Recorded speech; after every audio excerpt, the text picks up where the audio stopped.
দর্শক, ফ্রান্স থেকে কান চলচ্চিত্র উৎসবের আরও খবর জানাচ্ছেন সহকর্মী শেখ সামিরা।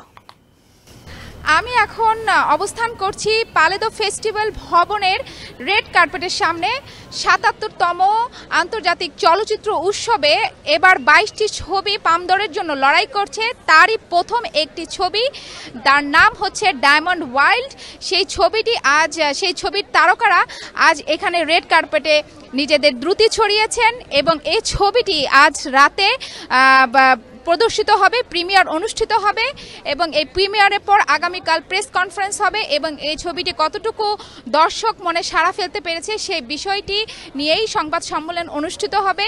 এছাড়াও শুধু পামদরের প্রতিযোগিতায় আছে এমন ছবি ছাড়াও শুধুমাত্র প্রচারণার উদ্দেশ্যে ফিউরিয়াস অফ ম্যাড ম্যাক্স ছবির তারকারাও আজ এই রেড কার্পেটকে আলোকিত করেছেন এবং তারা তাদের ভক্তকুলের সাথে সেলফি থেকে শুরু করে এবং অটোগ্রাফ পর্যন্ত ভাগাভাগি করেছেন এবং যেটা ছিল খুবই মনোমুগ্ধকর দৃশ্য।